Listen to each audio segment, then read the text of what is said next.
What if I told you that in the second week of testing in Bahrain it was not Ferrari who discovered the potential of the SF-26, but it was Lewis Hamilton who forced the engineers to realize that they had built a car faster than they themselves believed? Because what happened in Sakhir was not just another long run, nor a good pace with high fuel, nor a successful correlation between simulator and track.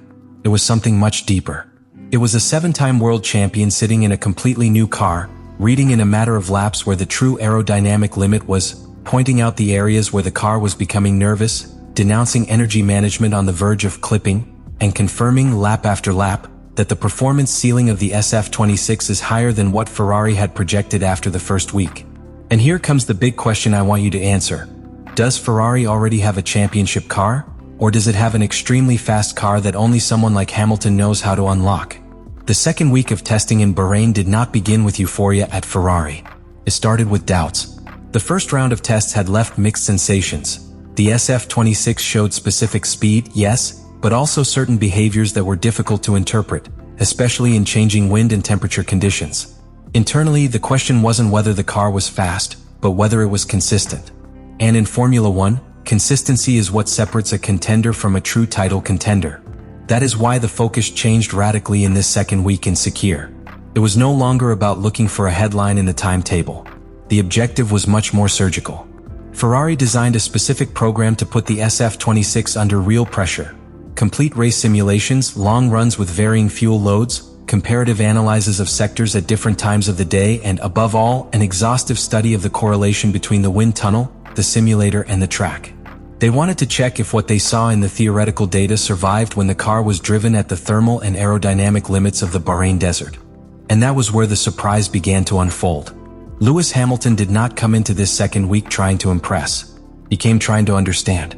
From the first long runs he began to describe very specific patterns in the behavior of the rear axle, especially in the transition between medium support and slow corner exit. He noted that the car had a stronger traction base than the initial numbers suggested, as long as it stayed within a very precise temperature and altitude window. That observation, which at first seemed like a simple pilot sensation, began to be clearly reflected in the telemetry. The SF-26 showed more controlled tire degradation over long stints than Ferrari had projected after the first week. It wasn't magic. It was stable aerodynamic balance under sustained load conditions.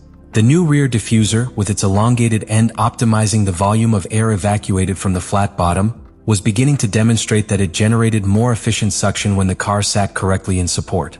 The problem was that this efficiency depended on extremely fine variables. Side wind, thermal variations of the asphalt, and energy management on a straight line. And here appears the second key point of the event, the management of the ERS. Hamilton detected something that was not so clear in the simulator. In certain long straight phases, the electrical delivery entered a slightly early clipping phase. It wasn't about a lack of overall power, but rather how that power was distributed along the stretch. The car was fast, but it was operating in a delicate balance between maximum performance and operational stability. When he accurately conveyed that feeling lap after lap, engineers began cross-referencing data and verified that the pattern was real.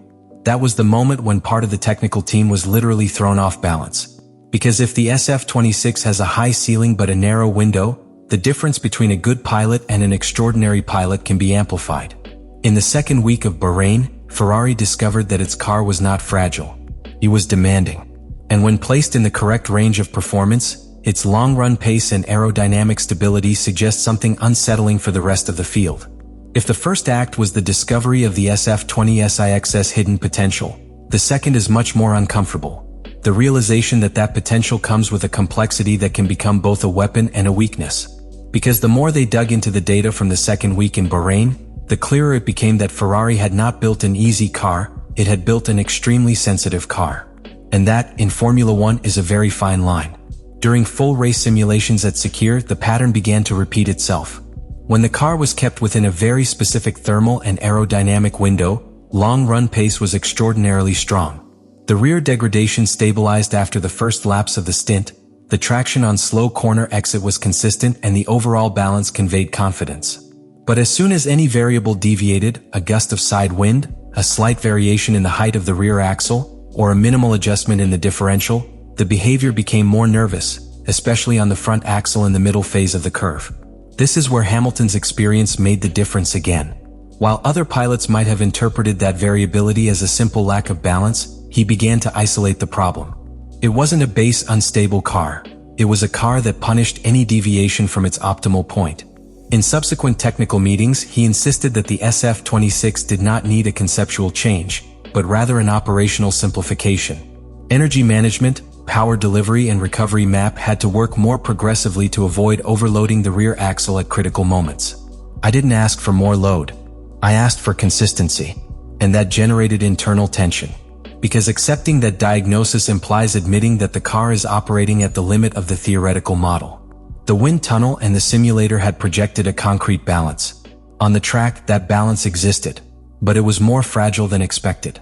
The new rear aerodynamic concept, with its diffuser optimized to maximize air extraction from the flat bottom, was generating a high level of efficiency, but also amplifying variations in height and rake.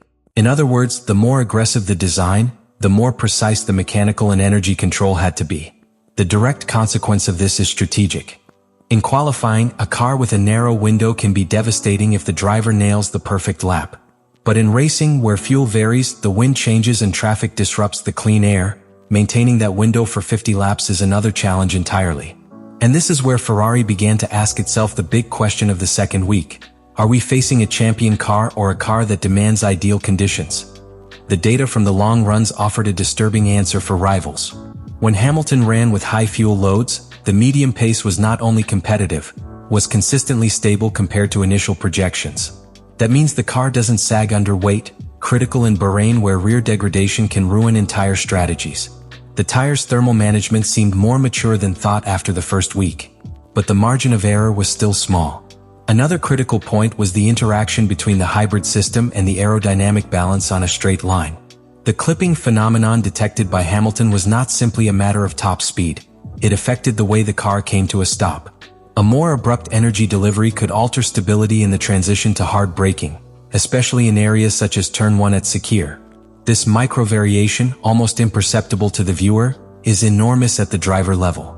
Change references, change confidence, change aggressiveness. And when a driver of his caliber identifies it with that clarity, it forces the team to rethink maps, adjustments and development priorities. But the car is still not forgiving. The SF-26 is no longer an internal mystery.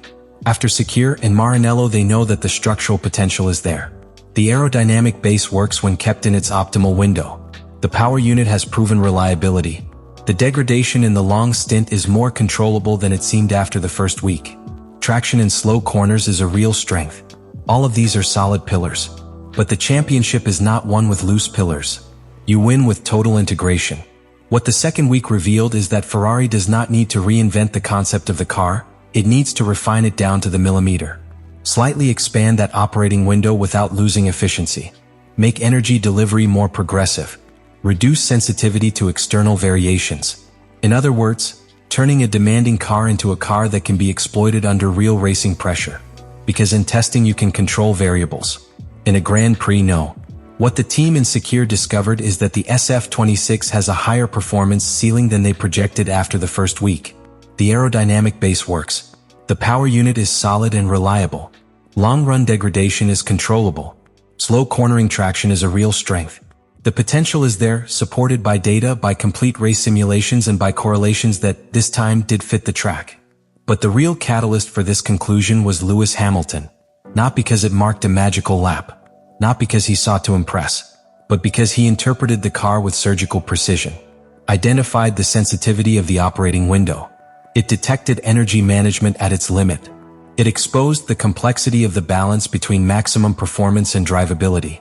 And above all, he confirmed with telemetry what he felt at the wheel. Ferrari didn't leave Bahrain thinking it has the best car. He left knowing that he has a car with championship potential. As long as he manages to simplify its complexity and slightly expand its operating window. And there is the key. If the SF-26 remains as sensitive as in these tests, it will be a demanding weapon that only in expert hands will be able to perform at its best.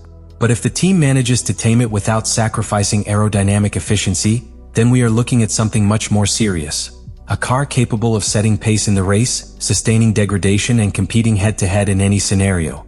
Let me know in the comments what you think about all this.